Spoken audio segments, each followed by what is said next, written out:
শুরু হয়ে গেল the greatest show on earth, ফুটবলের সেই মহাযজ্ঞ ফিফা ওয়ার্ল্ড কাপ 2026।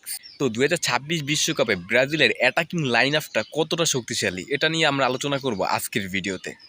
আপনি যদি আমাকে প্রশ্ন করেন যে 2026 বিশ্বকাপে কোন দলটার অ্যাটাকিং লাইন আপ সব থেকে বেশি শক্তিশালী, আর এইখানে আপনি ব্রাজিলের অবস্থান কোথায় রাখবেন, তো এইখানে ভাই আমার অ্যান্সার থাকবে যে যদি বলেন আপনি যে কয়টা দল বিশ্বকাপে পার্টিসিপেট করতেছে এইখানে ফ্রান্সের পরে আমি কিন্তু ব্রাজিলের অ্যাটাকিং লাইন আপটাকে রাখবো। এখন এইখানে আপনার প্রশ্ন থাকতে পারে, যেমন আর্জেন্টিনা আছে, স্পেন আছে, পর্তুগাল, জার্মানি, মরক্কো, এই সব দল রেখে আমি কেন ব্রাজিলকে এগিয়ে রাখলাম, যেখানে ব্রাজিলের সাম্প্রতিক পারফরমেন্সও অতটা ভালো না এবং তারা তেমন হট ফেভারিটও না, এবং বিশ্বকাপে তারা কিন্তু 5 নম্বরে থেকে কোয়ালিফাই করছে। কিন্তু ভাই এইখানে প্রশ্ন আছে, আপনি যদি ওয়ার্ল্ড কাপ 2026-এর আগে ব্রাজিলের লাস্ট 2টা প্রস্তুতি ম্যাচের স্কোরের দিকে তাকান, তাইলে আপনি বুঝতে পারবেন যে ব্রাজিল এবার বিশ্বকাপে তাদের অ্যাটাকিং লাইন আপটা কতটা ভয়ঙ্কর। ব্রাজিল লাস্ট যে 2টা ম্যাচ খেলছে, তো এই 2টা ম্যাচে ব্রাজিল 8টা গোল করছে। তো আপনি ভাবেন একটা দল বিশ্বকাপে যাই গেছে এবং বিশ্বকাপের আগের 2টা ম্যাচে অপোনেন্ট টিমরে তারা 8টা গোল দিয়ে দিছে। তো এইখানে তাদের অ্যাটাকিং লাইন আপটা কোন লেভেলের আপনি অ্যাটলিস্ট ভাবেন, যেখানে আপনার আলাদা আলাদা প্লেয়াররা কিন্তু এই 8টা গোল করছে। আর যদি এই গোলের হিসাবটা বাদও দেই, সাম্প্রতিক যদি প্লেয়ারগুলোর যদি পারফরমেন্সের কথা যদি আমরা বিবেচনা করি, তো সেইখানে আমি যদি লেফট উইংয়ে বলি, লেফট উইংয়ে কিন্তু বর্তমান সময়ের সেরা বিধ্বংসী উইঙ্গার ভিনিসিয়াস জুনিয়র, যার খেলা নিয়ে কিন্তু কারো মনেই কোনো সংশয় নেই। কেননা বর্তমান সময়ে তার পারফরমেন্স কিন্তু অসাধারণ।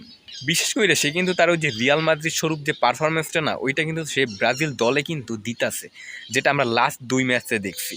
ইভেন তার যে ব্যাকআপ হিসেবে যে প্লেয়ারটা খেলবে গ্যাব্রিয়েল মার্টিনেল্লি, তো সেও কিন্তু সেই মাপেরই একজন ফুটবলার।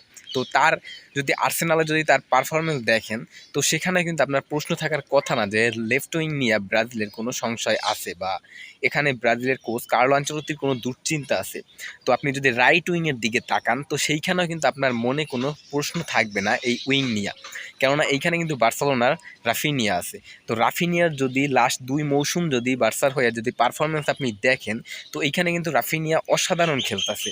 আর তার রাফিনিয়া কী কোয়ালিটির ফুটবলার এটা আমরা সবাই জানি যারা ফুটবল কম বেশি দেখি। রাফিনিয়ার ব্যাকআপ হিসেবে আছেন কিন্তু লুইস হ্যান্ডিক এবং রায়ান। তো লুইস হ্যান্ডিকের কথা নতুন করে বলার কিছুই নেই। লুইস হ্যান্ডিক কী ম্যাপের ফুটবলার, যারা ইতিমধ্যে ব্রাজিলের ম্যাচ 2টা দেখছেন বা ব্রাজিলের ফুটবলের প্রতি যারা কম বেশি নজর রাখেন, তারা কিন্তু জানেন যে লুইস হ্যান্ডিক কেমন ফুটবলার। লুইস হ্যান্ডিকের পায়ে যখন বল থাকে সে অপোনেন্ট টিমের ডিফেন্ডারদের ব্যস্তই রাখেন যতক্ষণ তার পায়ে বল থাকে। তো সে ওই লেভেলের মারাত্মক একজন উইঙ্গার, যে লাস্ট যদি 20 মিনিট বা 30 মিনিট সময় কিন্তু সে প্রতিপক্ষ টিমের ডিফেন্সে মানে ভালো একটা চাপ প্রয়োগ করতে পারবে। আর রায়ানও কিন্তু সেম ম্যাপেরই ফুটবল। তো লেফট রাইট উইং নিয়ে ব্রাজিলের দুশ্চিন্তার কোনো কারণ নাই, এইখানে তারা বিশ্ব ম্যাপের ফুটবলারই পাইছে।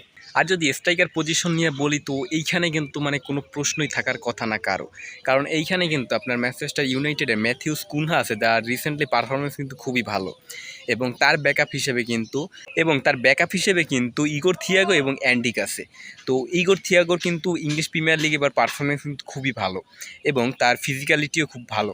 তো বক্স টু বক্স কিন্তু ইগোর থিয়াগো ভালো একটা ব্রাজিলের সার্ভিস দিতে পারবে, এবং অ্যান্ডিকও কিন্তু তেমন একজন ফুটবলার যে লাস্ট 20 মিনিটে কিন্তু অ্যান্ডিকটি দিয়ে আপনি ভালো কিছু প্রত্যাশা করবেন। তো এই যে স্কোয়াডটা আমি বললাম, তো এইখানে কিন্তু দেখা যাচ্ছে যে কি আপনার নাম্বার 10 রোলে আপনি নেইমার থাকবে। তো তখন এই যে ফরওয়ার্ড লাইনের স্পিডটা কই চলে যাবে আপনি ভাবেন। তো হয়তোবা এবার ওয়ার্ল্ড কাপে ব্রাজিলের এই স্কোয়াডটা নিয়ে তেমন কোনো কথা হইতেছে না, কিন্তু ভাই আমি ব্যক্তিগতভাবে মনে করি ব্রাজিলের এই স্কোয়াডটা এবার 2026 ওয়ার্ল্ড কাপে ভালো কিছু করতে পারে, সেই পটেনশিয়াল দিকটা আছে এদের। হ্যাঁ, তো দেখা যাক 2026 বিশ্বকাপে এরা এই স্কোয়াডটা নিয়ে কার্লো আনচেলত্তি কতদূর আগাতে পারে।